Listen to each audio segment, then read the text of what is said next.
Good afternoon, everyone. This is Gretchen Wall, the coordinator of the Produce Safety Alliance. I have 2:01 on my clock, so I'm going to go ahead and get started.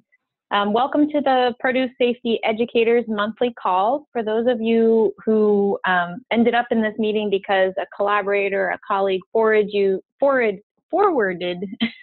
you our email invitation, you can also sign up to get these listserv emails directly. So you can contact either me, Gretchen, which is glw53@cornell.edu, or Michelle Humiston, and she's mmc15@cornell.edu. This group is open to anybody, and we welcome anybody who's interested in produce safety to join these calls. So if you're not on our list, please do email me and we can get you set up with that. But welcome to today's call. I'm going to go over, Donna, if you'd flip to the next slide for me. Okay, we're going to go over a couple instructions before I pass it off to Donna to present the topic of today's meeting, but everybody on the call for right now is going to be muted. You do have the ability to unmute yourself. I ask that everyone remains muted at least through Donna's presentation, and then we'll have some time at the end for some questions and answers. And if you don't want to use your microphone, feel free to use the chat box. I will be monitoring that, and we'll try to get to as many questions as we possibly can throughout the meeting today. We will be recording this session, and as usual, we post the meeting recording, the notes, and then these PowerPoint slides up on our website. If you go to the Resources tab on the Produce Safety Alliance website, there's a drop-down that actually says Produce Safety Educators Calls. You'll see all of our call histories documented with all of the PowerPoints and the audio posted there. So if you want to go back and listen to a meeting, or you have to jump off this call early, we will be posting that in a few days, and we'll be circulating the notes and information via the listserv as well. So with that, Donna, you can go to the next slide. This afternoon, we're going to have one of our own, Donna Pahl, who is the Southwest Regional Extension Associate, present on information regarding the PSA Lead Trainer process. So I'm going to turn it over to Donna.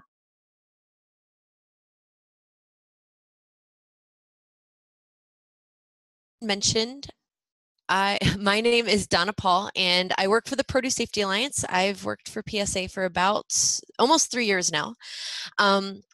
And one of the big objectives that Produce Safety Alliance has for 2018 is to help mentor our PSA trainers and PSA lead trainers.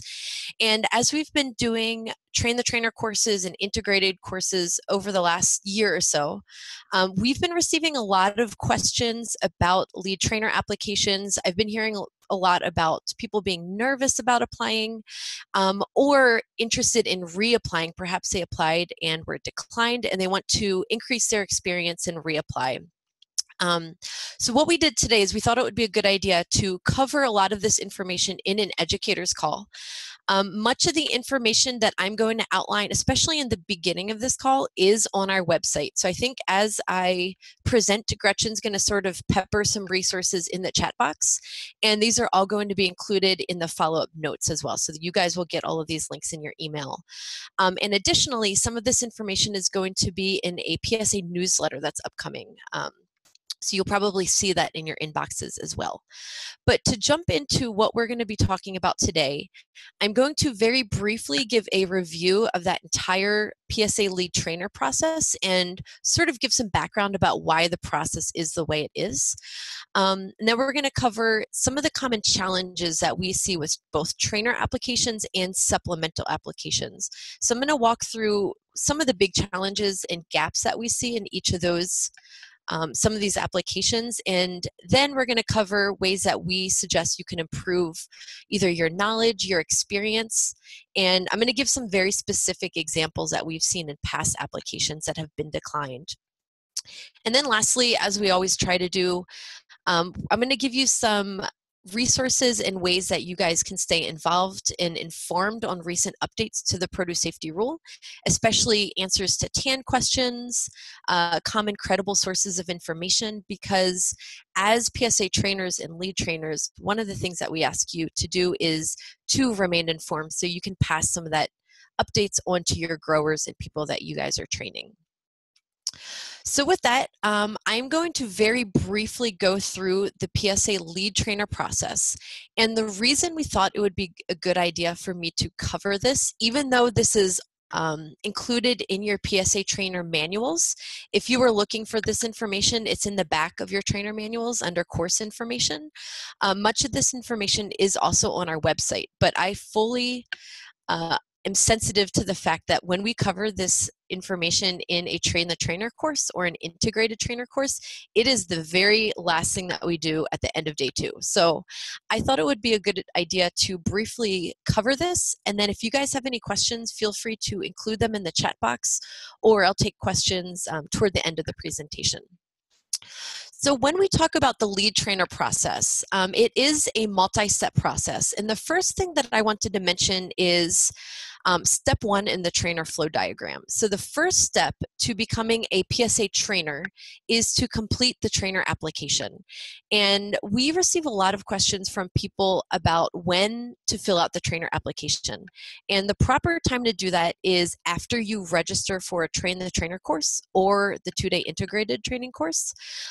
About a week or 2 before the actual course starts, you will receive a link to that trainer application, and then we'll ask you to fill that out. So it doesn't take a lot of time, but we do ask for some very specific information, and I'm going to walk through some of that a little bit later in this presentation. The next step is, of course, attending the 2-day Train the Trainer course or the equivalent, which is the integrated training course. And then once you walk through that 2-day course, you guys are all going to be PSA trainers. And I expect that many of you in the audience are already PSA trainers or lead trainers. And just a very quick reminder, as PSA trainers, you can teach any of those modules under the supervision of a PSA lead trainer. You can register courses, and you can also proceed with filling out the lead trainer application process. The reason we settled on this process as it's finalized right now is because having PSA trainers gives us a lot of flexibility. We have no vetting process for becoming a PSA trainer. We only require that anybody attends the 2-day Train the Trainer course, and there's, again, no vetting requirement. We don't turn anybody away, so really anybody can become a PSA trainer. And then having the lead trainer process gives us, it just gives us some kind of vetting requirement so that we know that somebody in the room at each grower training course has the expertise to answer questions, correct mistake, and is very intimately knowledgeable in the produce safety rule. And this was, I think, the 6th iteration of the lead trainer process as it was finalized, but this is the process that we've been going with for a couple of years. And it does give a certain amount of flexibility across the country and internationally as well. So as I walk through what is involved in the lead trainer evaluation process, it's really composed of 2 different parts. The first one is that PSA trainer application. And for those of you who have filled out the trainer application in the past, you will remember that it's composed of 3 different sections. The first one is your educational background. So this might be your degrees, if you have a college degree, master's, PhD. It might be other courses that you have attended. The second component is the teaching and training experience, and then produce production and handling experience. And this also includes perhaps extension experience. So if you have worked with growers one-on-one or passed on information, all of that is kind of included in that trainer application.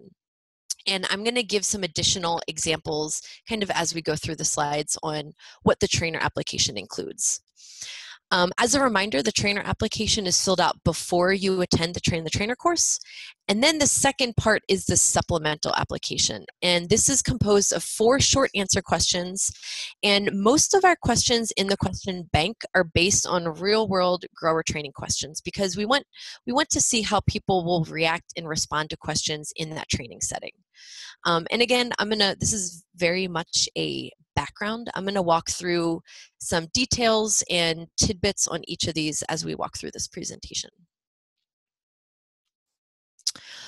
Okay, so in some additional review, when we talk about the PSA Lead Trainer evaluation process, it's really designed to ensure that our lead trainers meet 4 competency areas. And these are produce safety scientific knowledge. So this might be knowledge of microbiology, knowledge of past outbreaks that you can use as examples during a grower training course. The second competency area is educational training delivery. And this is really designed to teaching an adult training course. So a lot of the growers that attend our GAPS courses or our training courses, they are adults. And I think we know, especially after having covered it in the Train the Trainer course, that adults learn very differently than kids do or even undergraduates. So it's important to have some kind of experience working with adult trainings in that classroom setting. The third competency area is fruit and vegetable production knowledge, and it goes pretty well hand in hand with the fourth, which is FSMA produce safety rule. I'm going to go through these, the third and the fourth bullet, later in the talk, because this is where we see a lot of challenges in supplemental applications. But number 3 is designed to make sure that our trainers have experience, they have practical on-farm experience to help them answer grower questions.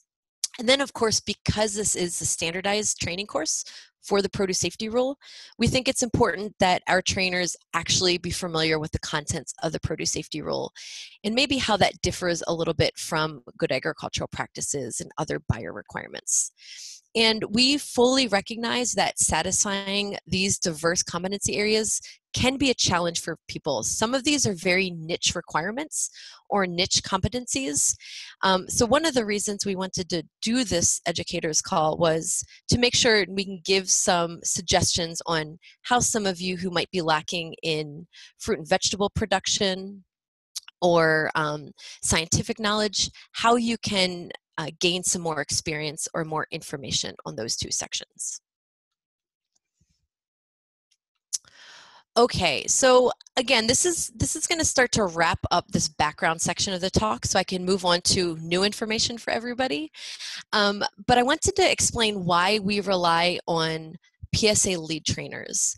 And really, as I've mentioned, PSA Lead Trainers, they have mastered all 4 of those competency areas, including being very familiar with the produce safety rule. And we really rely on the lead trainers to essentially be quality control at the training. We expect them to make sure that other trainers in the room are providing correct information. So especially if you work with an entire teaching team, maybe there's 4 or 5 of you, and if there is a trainer that says something that's not right, maybe they are spouting off misinformation, it's really up to you to stand up and say, can we actually walk back and talk about the topic of no harvest buffer zones again, or talk about the topic of agricultural water. As I mentioned, it's important to rectify or, sort of stand up and say, let's talk about that again. I think that wasn't quite portrayed correctly.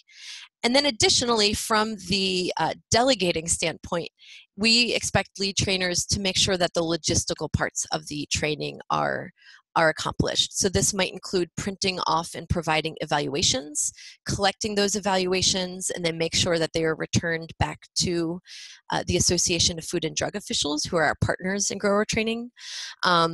It's important to stay on the agenda. I think, as we all know, it is a very long, grower trainings are a very long day, and it can be pretty difficult to stay on the agenda, make sure everybody gets out, on time. So that can be one of the things that lead trainers do, or they can delegate some of that, some of those expectations, as well as making sure that all participants have the PSA grower training manuals. So those are some of the things that we really expect PSA lead trainers to do, or at least delegate to others. And as we start to move into the nuts and bolts of lead trainer applications and some of our observations after having been reviewing these for the past couple of years, I wanted to start off with a couple of statistics. And just a reminder, the lead trainer application process started in October of 2016. So we've been doing this for almost 2 years now. In total, 351 lead trainer applications have been submitted, and that's as of last week. 200 lead trainer applications have been approved. 119 have been declined, and then the last two bullets are sort of the miscellaneous pile. So 16 of those applications are currently under review. Essentially, that means that they have been delegated out, assigned review committees, and they're actively being reviewed or followed up on.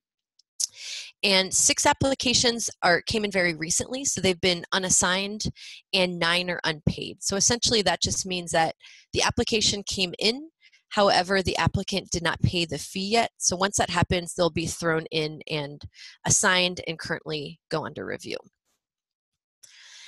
And this is really the starting point to where I wanted to spend the bulk of the time during this educator's call, is looking at some of the primary issues that the reviewers, and just as a reminder, when I say reviewers, this is the PSA team, so the Produce Safety Alliance team, as well as all of our external reviewers. And these are all listed on our website. But the reviewers come from academia.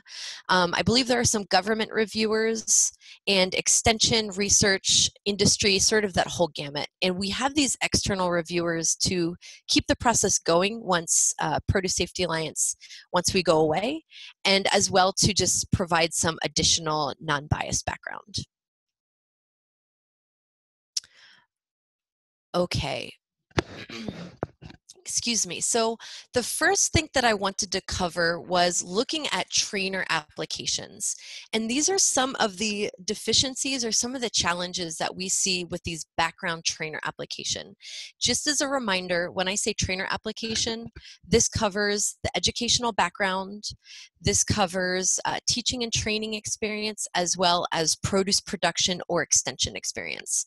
And when I say extension, I really just mean working with growers, being familiar with grower challenges. And what we did is we looked at all of the applications that were declined due to trainer application deficiencies, and we ranked them from most common to least common. So the first one I wanted to highlight was lack of training experience. So again, I'm going to give some examples in the next couple of slides, but this might be not having experience training adults. It might be not having experience teaching about food safety or produce safety. The second application deficiency I wanted to highlight was lack of on-farm or produce experience. So not having on-farm experience or not having worked with growers in the past. And then the third, and this is really the least common deficiency that we see, this is lack of relevant educational background. And I wanted to pause for a moment here and mention that when we looked at these deficiencies, we looked at the applications as a whole. Generally speaking, if a trainer application or if a lead trainer application is declined, generally speaking, it's due to one of the supplemental application responses. So I did want to highlight these because I thought this section would be very helpful for applicants who are getting ready to apply or might think about adding in some additional experience that they've had recently. So I did want to highlight it, but generally speaking, most of our deficiencies are from supplemental application responses. And I'm going to go into those during the latter half of this talk. Okay, so starting off with the most common challenge that we see with trainer applications. This is going to be relevant training experience. I should mention here that when we talk about trainer applications, all of these are on a point-based rubric. So we have a pretty flexible rubric, and it allows for a variety of different training experiences, kind of a lot of fill in the blanks here.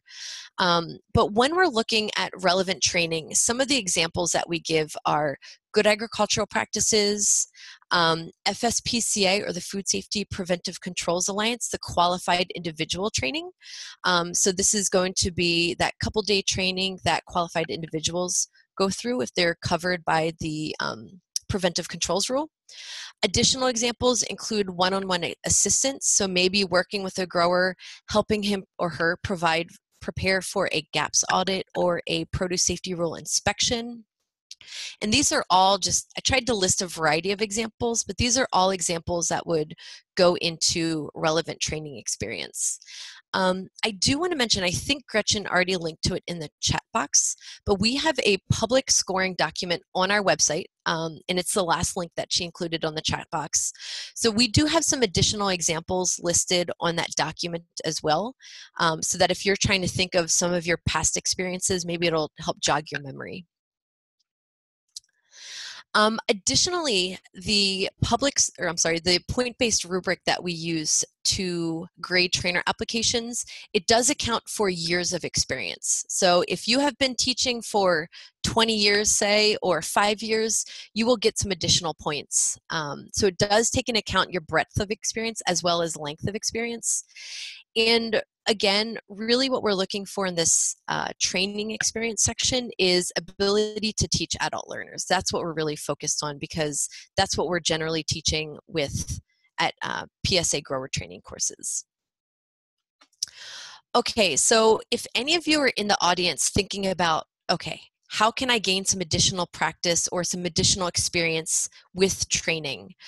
We do have a couple of suggestions for you, and I think I can speak for the PSA team that most of us are more than happy to talk to you one-on-one. If you have any concerns, feel free to reach out, give any of us a call, and we can try to help give you some suggestions on these sections. But some of the broad sections I wanted to recommend were teaching relevant training material. This might include presentations on the Food Safety Modernization Act, produce safety. In the past, I got a lot of my experience teaching about, giving small 30-minute or so presentations on produce safety at local grower trainings or local vegetable growers meetings. It might be teaching GAPS courses, even teaching, a microbiology course at a university. There's a wide diversity of, there's a wide range of ways that you can really get this experience in. And then if you are looking for very specific experience, specifically on the produce safety rule, my favorite recommendation is co-teaching at a PSA grower training under the supervision of a lead trainer. And I think this does a couple of things. First of all, it helps you become acquainted with the produce safety rule. You're going to be teaching, one or several of the modules, so you are going to be teaching on the rule itself. And what I tend to gain the most from grower trainings is helping to view some of these challenges from the grower's point of view. You get to hear some of the questions that growers ask, hear what their challenges are, and perhaps they're things that you never would have considered. Perhaps they're things that were not discussed during a Train the Trainer course. And additionally, it can help figure out how to apply the rule requirements to very unique scenarios. I was in Hawaii a couple of weeks ago doing a couple of Train the Trainer courses, and I can tell you that we received questions that I would have never considered, that I've never received from teaching in California or other states. So there are always going to be those very unique scenarios to consider. And by co-teaching, you will become more acquainted with them. And the next thing that I wanted to cover or to highlight was, how can you find a PSA lead trainer to co-train with? Because this is probably the most difficult thing, is finding somebody that will let you teach with them. So there are a couple of resources here that I wanted to highlight. The first one is essentially the contact information for the Produce Safety Alliance team. We will include it's on our website. It's under Contact Us. It's pretty easy to find.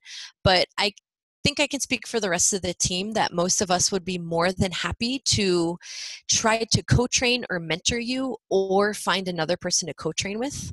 Not all of us are doing a lot of grower trainings at this point in time, but I think we would be more than happy to try to put you in contact with somebody. Additionally, the second way that you might be able to find a co-trainer is through the public trainer directory. This is also on our website. And this is, if you go under trainings, you can find that public trainer directory. And you can search by location, you can search by language. So say you are more comfortable speaking or teaching in Spanish versus English, that is one way that you can find Spanish-speaking lead trainers or lead trainers in your region. I did want to take a moment and mention here at this trainer directory, because we receive a lot of questions about this. This is a directory of trainers who are interested in being publicly listed. So when everybody fills out their trainer application, there's a little checkbox that asks, would you be interested in having your information listed publicly? If you selected that checkbox, then your information is available on this directory. If you did not, you're still in our database, you're just not listed publicly. And if you were interested in, maybe you change your mind, you do want to be listed publicly, or vice versa, you can update your status on this website. If you go to this trainer directory, scroll down, there's a little information box on you can, update your status. You can change your contact information, perhaps you change jobs, and you can update that way. And if you have any questions about that, you can reach out to one of us. But I wanted to put that little tidbit in there because I know for a lot of you, you probably attended a Train the Trainer course a while ago. Maybe it's been a couple years now and your information has changed. Okay, so I thought this was a good place because I'm discussing in this call ways to get new experience, either in produce production or teaching. And one of the common questions we get is, I attended a Train the Trainer course 6 months, a year ago. I wasn't quite comfortable filling out that supplemental application and really applying to be a lead trainer, but now I'm pretty comfortable. However, I have a bunch of new experience that I would like to add into my my trainer application. How can I do that? So I took a screenshot of our lead trainer supplemental application. The way this happens is you will receive a link that is personalized to you when you fill out that supplemental application. And I'm going to go into that a little bit more detail in a couple of slides. But if you have this new experience, I wanted to highlight what I call the big white box. And essentially it says, please add any education or training experiences that you've had since you initially filled out that trainer application. And what this does, anything you put into this section, it will get automatically added to your previous trainer application. And that way the reviewers will include this when they view your application as a whole. And some of these examples of experience might include on-farm readiness review, inspectors training, teaching or co-teaching at a PSA grower training course, helping growers with food safety plans. These are all very broad examples, but hopefully they'll help jog your creativity and adding in some new experiences. And if you guys have questions, feel free to add them into the chat box. I'll try to address them as we go through. Okay, now talking about trainer application deficiencies, we already covered teaching and training experience, which is probably the most common trainer application deficiency. The next common one that I wanted to talk about is produce and on-farm experience. And this can include working on a produce farm. Maybe you work at a research farm, that's part of your appointment. Maybe you have previous experience, as a summer intern working on a farm. Working in produce retail handling. This could be at a packing house. This could be, at a grocery store, produce retail. And then the one that I think it is most common is providing outreach to growers. And we include produce and on-farm experience as one of the competency areas for several reasons. And I think the most importantly, it really helps the trainer relate to grower challenges. And the example that I always like to give here is one of the first grower trainings that I did in the Southwest. It was in California to a bunch of leafy greens growers. And we were talking about no harvest buffer zones. So usually working with smaller growers, I'll recommend 5 feet, maybe a little bit less, depending on what the challenges are for the growers. And a couple of the growers in the audience stood up and they say, well, some of our buyers require a 50-foot no harvest buffer zone, depending on who they're selling to. So that was sort of my chance to stop and say, what do you have to do? 50 foot? And I just think that having some of this experience is really important as you relate to some of the grower questions that you receive and some of these grower challenges. It's really nice to be sensitive, and it also helps with making practical suggestions instead of just being very off-the-cuff suggestion. So you can give some recommendations that might actually be helpful to the grower. And then additionally, I think just as important, it is really nice when teaching the PSA grower training course specifically. There are a lot of slides. It is very wordy. It is really nice to enrich the delivery with certain examples. And I think that's where a lot of the learning comes in, is being able to tailor the delivery to the region, to the type of growers you're working with, and some of their big concerns. Okay, so when we talk about gaining additional experience, specifically on this produce and on-farm experience section, I have a number of suggestions listed. Volunteering to help on a farm, working a CSA share. I like this one. I've actually heard this. I know a couple of people who are currently doing this because A, they get something for their effort. They get a share of CSA, or they take home some produce. And usually when you're working a CSA share, they're pretty short hours. It's designed to fit into people's schedules. So this is sometimes a viable option. Attending university extension on-farm workshops, perhaps leading tours. That's a nice way to get on the farm experience. Even if it's at a university research farm, you can learn about some of the research and some of the studies that are happening.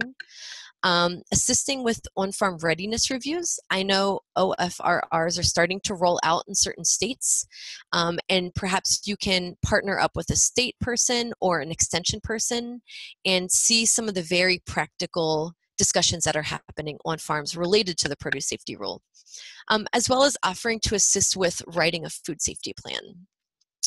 And again, if any of you are hastily taking notes, all of these suggestions are listed on our public scoring document that's already on our website, and we're going to include some of these in an upcoming newsletter. So you will probably hear about these again, and some of these are listed on our website. And the last thing I wanted to mention about produce and on-farm experience is, if you do take the time to get some boots on the ground experience on a farm, make sure you ask some questions, and it really helps to gain understanding of some of these farm practices. You can ask the grower, if you're installing drip tape, or if you are, planting produce, why are you doing it that way? Why are you going to be doing the practice? Why are you installing drip tape instead of using sprinkler irrigation? How does it work? And these are just some of the information that you can then take back to include in examples and reasoning when you're delivering grower training courses. Okay, the last trainer application deficiency I wanted to discuss. So just as a review, we've already talked about teaching and training experience. Then we talked about produce production or extension experience. And then the last section I wanted to talk about was educational background.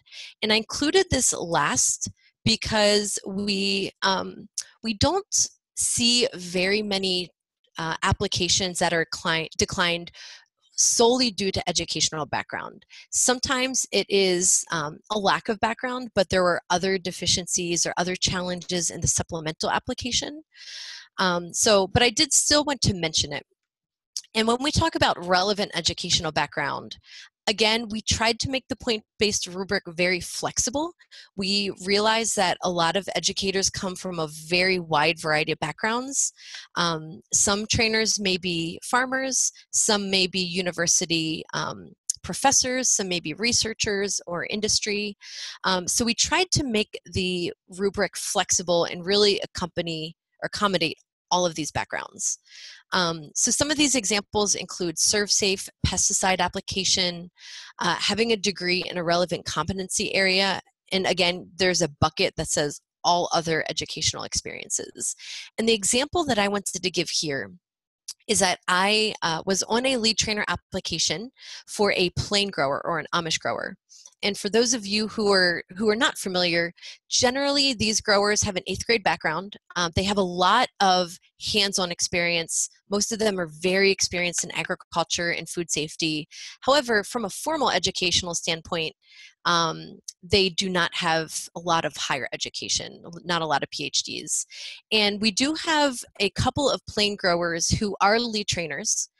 And I just wanted to use that example because they easily pass that educational background because they have a lot of experience attending other courses, GAPS courses, maybe they're pesticide applicators, et cetera, et cetera. So I just wanted to highlight that there is some flexibility on the rubric based on background. Okay, so I don't see any questions in the chat box, so I'm going to keep going, and then I'm going to save some room for questions at the very end. But the next section that I wanted to highlight is supplemental application. So we talked already about this trainer application, which is usually filled out before attending the trainer course. The next thing I wanted to talk about is a supplemental application, and this is sent out. Everybody will receive a very specific link to them. This is usually sent out a couple of weeks after attending a Train the Trainer course. And when I say the supplemental application, it is composed of 4 short answer questions. These are always randomly selected. We have a kind of a large question bank that we use. And when we say short answer, we are looking for a maximum of 350 words. So it can be less, but not writing essays. These are fairly short responses. And I wanted to highlight that our questions in the bank are generally representative of commonly asked questions during grower trainings. There's usually a little bit of gray area in them, but these are very commonly asked questions. I wanted to start off this section by going over a couple of tips for filling out the supplemental application. And I wanted to start off here because I received this question quite a bit at Train the Trainer courses. And for anybody who has filled out this application in the past, you probably recognize that there is no save function. So what we usually recommend to people is click on the link, open up your supplemental. You'll notice that I conveniently boxed out the question because I don't want to give away any of the questions. But this question here is asking about produce safety scientific knowledge and experience. So what most people want to do is they want to work on their questions in a Word document, work on them offline so that they can spend a little bit of time before submitting them. So it's not just a hastily fill it out and submit. So what I usually recommend to people is in order to click through the questions, you can fill out, gibberish or type in some letters, and then that will let you select the next page section. So what I usually recommend is that you poke through your questions, you can copy and paste them in a Word document or some other document, and then you can slowly work on them, on your own time. And I always recommend taking a moment to submit before reviewing the responses. And that way you can just take a little bit more time, use your PSA grower training manual as a reference as you start to walk through these. Some of the additional tips, and these are just from talking with other reviewers and in my experience in looking at these applications, probably my number 2 tip after taking some time to fill everything out is not to plagiarize. I have seen a couple of responses that are very clearly from medical journals, and that's why the photo of medical devices is there. We've seen a couple of those responses where they're talking about biofilms or a food safety challenge, and they start talking about medical devices, and it's very clearly from a journal. So please don't plagiarize, and then additionally, take a step or two beyond what the grower training manual addresses. I commonly see, and these are often applications that we ask for an interview or some additional clarification. I commonly see, word for word from the grower training manual, but that response doesn't quite show us, that you are knowledgeable in what that section is talking about. So I just recommend going a step or two beyond what the grower manual addresses. And I'll give a couple of examples in a few slides. Additionally, specifically for that produce safety scientific knowledge section, we get a lot of questions about the differences between different type of microorganisms. And I would say in some of these questions, think about connecting it back to the farm. So because we're talking about grower training courses, what is the importance of, bacteria or other types of microorganisms? Why should a farm care? So think about connecting it back to farm practices, especially if you were talking about medical devices in your answer. And to piggyback on that, really just answer questions like you would during a grower training. Answer them at the farmer level, because that's really what we're really trying to assess when we're looking at these applications. Okay, so just like I kind of categorized the trainer application challenges, I wanted to highlight some of the major challenges that we see with supplemental applications. And I mentioned that the 4 short answer questions are, we always give out 1 question per competency area. And the competency area that we see most common, the deficiencies or the challenges in the supplemental application, is the 4th question. And this is looking at knowledge of the FSMA produce safety rule. The next most common challenge is number 2, fruit and vegetable production knowledge. And I'm going to share some very specific examples in a couple of slides as we start to walk through these categories. And then following up with produce safety scientific knowledge, and lastly, effective training delivery. So question 1 and question 3, we don't see these deficiencies or declines due to these questions quite as often as we do with actual produce safety rule questions and production questions. And I just wanted to mention that it's really the deficiencies in question 4 and question 2. These have really influenced the development of this presentation, especially in the next few slides as I walk through them. This is just another visual of some of the supplemental application challenges. So what you're seeing in this graph are the question sets. So question 1 is produce safety knowledge, question 2 is fruit and vegetable production, so on and so forth, as it is in that key. And on the y-axis, we have the average score. So when our reviewers are scoring these questions, each question will either be scored a 1, which is not passing. That means that there is something incorrect in that answer. It will be scored a 2, which means that you're on the right path, but maybe you're missing something. There's a key component that we wanted to see in that answer and you didn't have it. Or a score of 3, which is passing and you are good to go. So I just wanted to show you this visual because it's really the 2nd and 4th question sets, so fruit and vegetable production and produce safety rule, that we see people having the most challenge with. Okay, so as I start to discuss some of the challenges that we see in supplemental applications, I wanted to give a little bit of overarching discussion before we jump into each category. And our general observation is that some of the scenario-based questions are the most challenging for people. And the reason is there's usually a lot of gray area in these questions, and that's why we designed them to be that way. And these are very commonly asked during grower trainings. I think we've all had growers who stand up in the back of the room and that say, here's my farm, here's my scenario, what would you do? Or what do I have to do differently under the produce safety rule? And it might be asking about manure use, it might be asking about composting, but a lot of these questions we have are very commonly asked during grower trainings. And I wanted to highlight that it's not always a simple answer, and we don't quite expect it to be a very cut and dry answer. Additionally, and I'm going to give you some of those examples in the next few slides.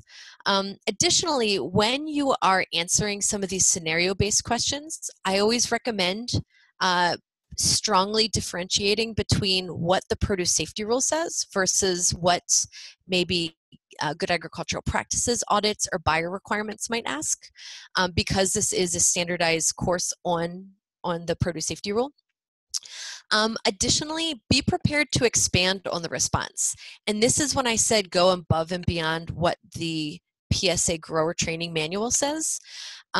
Because the reason we ask this is because in grower trainings, how many times have we all had the, well, can you expand on that? Or there's a follow-up question. There's almost always a follow-up question when you give an initial answer.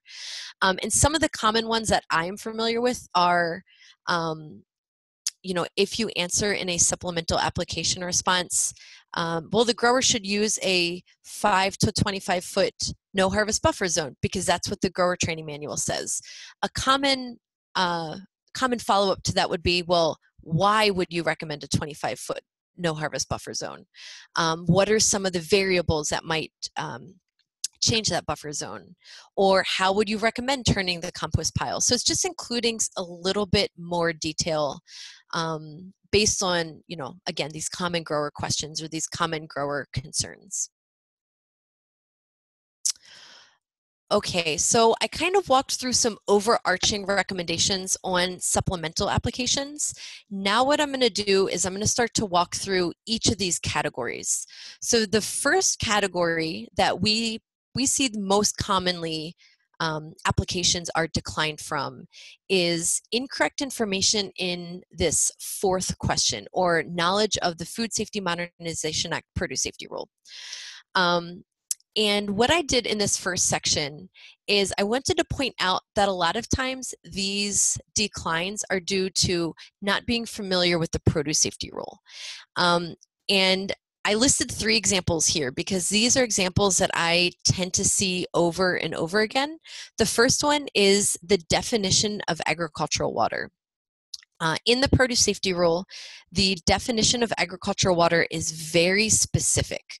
It's water that is intended to contact the harvestable part of the crop. So there's quite a few responses that I've seen that are just not familiar with that definition.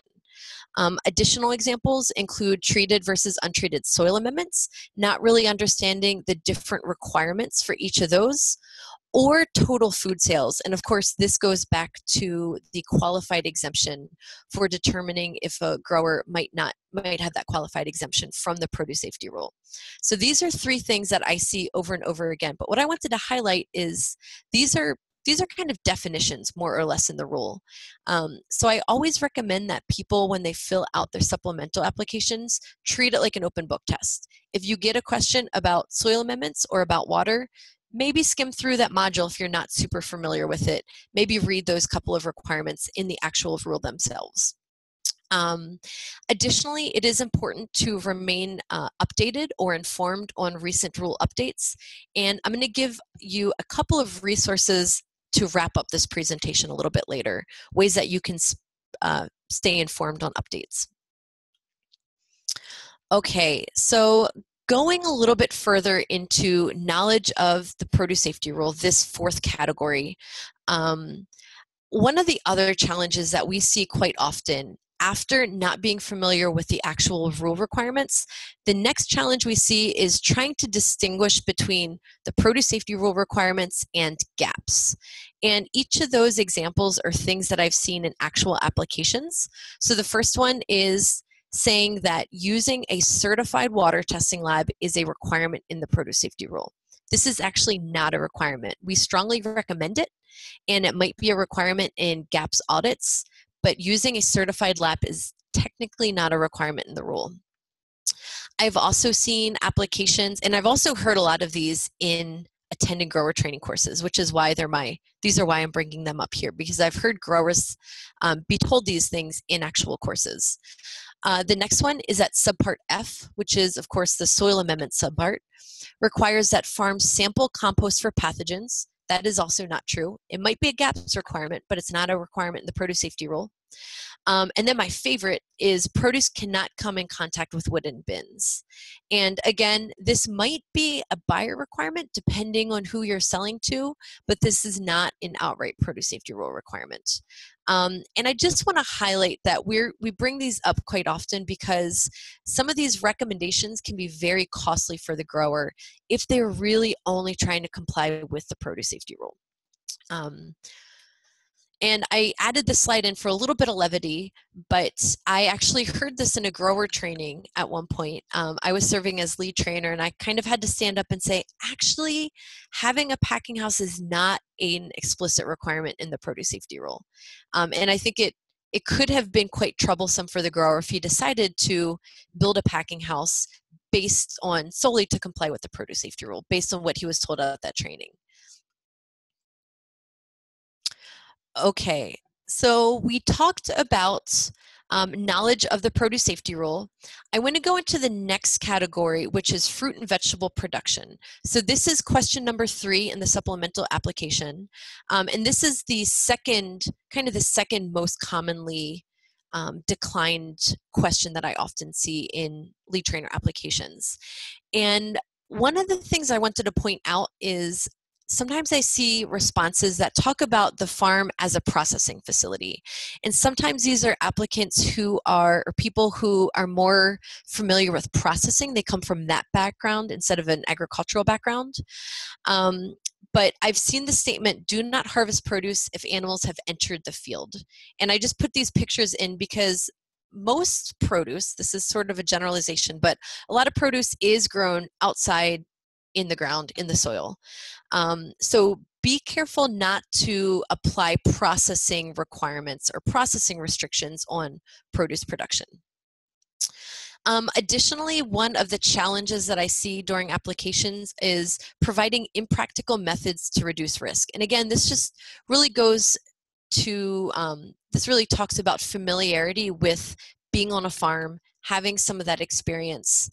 And some of these statements I've seen are, do not use surface water for produce production, which in some parts of the country is completely feasible. Wells might be very prevalent. However, in other parts of the country, it is very difficult to not use surface water for irrigation or for produce production pre-harvest. And one of the other statements I've seen is composting is the only way to reduce risk from soil amendments. So again, just staying away from some of those really blanket statements because I added this picture in. Sometimes statements like that are a way to lose a grower's trust in the middle of a grower training. And growers can get very, very frustrated if they're not giving more practical advice. Okay, so the next section, that kind of concludes what I really wanted to discuss with challenges in trainer applications and supplemental applications. But the next section is really about updates and ways to stay informed on rule guidance or rule updates. And I think most of us are familiar that in the last year or so, FDA has released some updates. I'm not going to go over them here.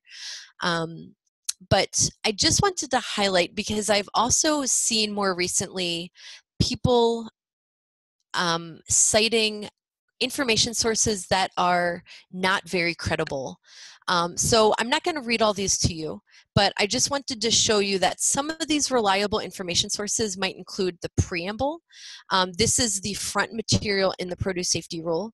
This is where you get a lot of questions and answers, FDA guidance, the TAN, the Technical Assistance Network, et cetera, et cetera. So I'm not going to read these to you, but we do, in our resource list, in the notes, we will include a link to each of these that if you want, you can peruse them on your own time. Okay, so I wanted to very quickly highlight the Produce Safety Rule Preamble. And the only reason I wanted to highlight this is that I've worked with some people recently that did not realize that the Preamble is less for reading straight through. It is very long. It's about 184 pages long in that 3-column format. But it is a very useful encyclopedia.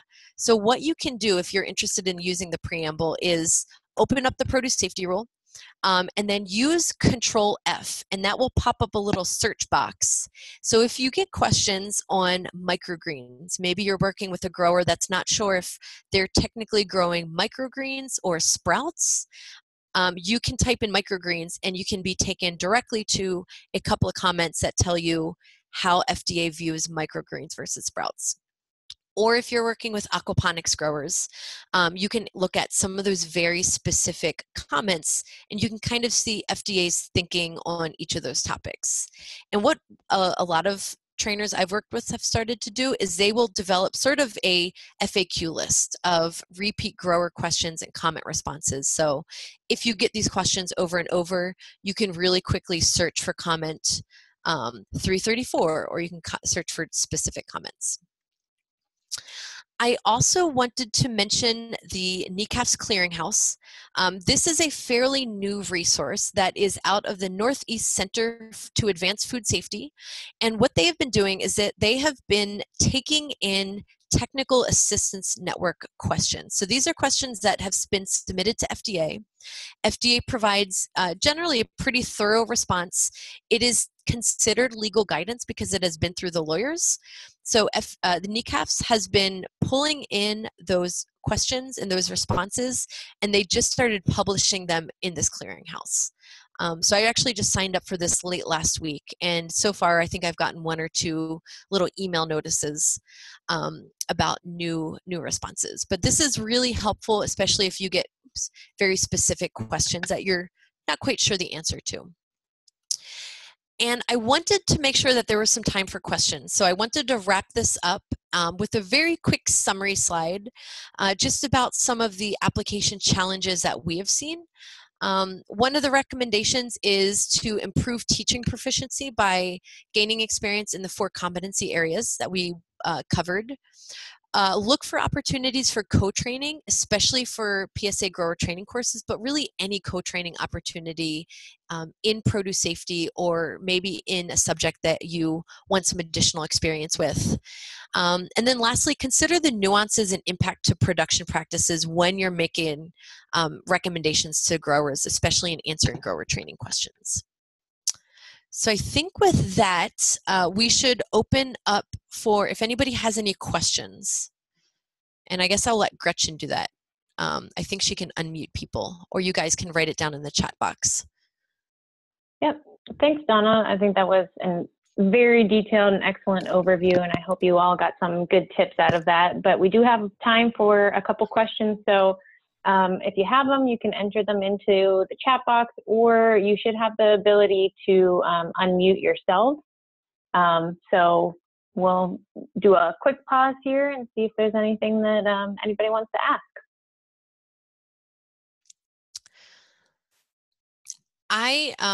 While people gather their questions, there was a question earlier that I did not answer, and I believe it was asking about the competency areas, and if I could comment on the difference between the first competency area, which is knowledge of microbiology. Let's see if I can pull this up. But it was asking about the differences between the first and the 4th competency area. So I wanted to quickly show this slide. And the first competency area is produce safety scientific knowledge. So when I think about this one, I think about microbiology. Maybe it's knowing about biofilms, maybe the differences between bacteria, viruses, parasites. I like to think of this competency area as sort of that microbiology section discussed in Module 1. Compared to the 4th area, which is produce safety rule, these are really the nuts and bolts requirements of what the produce safety rule requires. So hopefully that answered that question. We go into a little bit more detail on our website under lead trainer process, and we talk a little bit more about that there. And I think there's some folks that are just called into the meeting. They're not actually logged into the online room. And I believe if you hit *6 on your phone and you're not logged into the online meeting room, it should unmute your phone line. So for those of you who are just calling in, *6 should be able to unmute your line. Oh, and there was a question. Do you need to complete the on-farm readiness review training in order to attend an on-farm readiness review? That is actually, that kind of gets into our next meeting, which I think Gretchen is going to talk about. But Gretchen, do you want to address that? I believe If you want to perform an on-farm readiness review, then it is a requirement to attend that 3-day course or the 2.5-day course. But Gretchen, I don't know if you want to talk to that. That answer will definitely be given next month at the next educators call meeting. Yeah, and there may be others on the call who are more in touch with that, but I'm pretty certain that you must attend the on-farm readiness review training, sort of like a train the trainer course, before you would actually be going out on the farm and doing one-on-one with farmers themselves and doing those readiness reviews with farmers. But that's actually a great segue into next month's meeting, which Donna mentioned. Kristen Woods is organizing that call, and we're going to have Bob Ehart from NASDA and also Michelle Danilick from University of Florida come to talk about more of the details regarding that program. Are there any other questions? I saw Barb Hansen just commenting that that's correct, that you have to attend the on-farm readiness review training to conduct one. Thank you, Barb. And I will also, in case people are maybe shy or want to ask us questions publicly about lead trainer applications, I can speak for the team. I believe that I think most of us are more than happy to give you a phone call or, you know, write an email back and forth and help address any of your personalized questions. So I'm more than happy to take that on for the Southwest. But if any of you guys have questions on what I covered today, feel free to give me a call or send me an email. Yep, and I did get one other question, which I think is a really great one. The question is there a timeline with which they have to fill out that supplemental application to become a lead trainer? And the answer is no. So you attend a Train the Trainer course and you'll get that link, which is good for as long as you want to wait. And we actually, you know, Donna talked a lot about getting that experience that you need prior to applying. So that might take some time. So it doesn't have an expiration date. Although I know that link tends to get buried in people's email inboxes. So if you ever lose the link to your application for the supplemental lead trainer application, we can always resend that. So you're welcome to work on it for as long as you like. It's not timed. So Donna, in her one slide where she was showing, you know, just putting in some dummy letters so that you can advance to the next question, you can get those questions, and it's essentially an open book test. So you could work on that for a week or 2 months, or you could wait a year to submit it. There really is no timeline to that. Someone else commented that our next call is going to be on a Tuesday, and normally they're on Mondays. Yeah, we had to do a little shifting around. Summer is always a very difficult time because of vacations and the conferences that happen. So the best availability for our team and for Bob and Michelle happened to be on Tuesday. So that is correct. It is on July 31st, but it will still be at 2 p.m.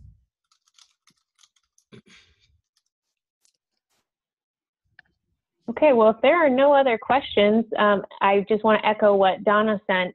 Anytime you guys want to talk about the lead trainer process or are looking for some additional guidance, or maybe you want to connect with another trainer, please do reach out to any one of us, the PSA team. And Donna, if you can flip one slide forward, there are folks in your region. So there is at least one person in every region that you're welcome to reach out to or contact anybody for that matter. We really, really do want to connect you with good opportunities to get that valuable experience and improve those trainer competency areas. So with that, I think we'll end the call for the day. Thank you very much, Donna, for presenting. That was a great overview. And again, this was recorded, and we'll be sending out some meeting notes and the PowerPoint slides here in the next day or two, and those will be up on the website. Thanks, everybody. Thank you, guys.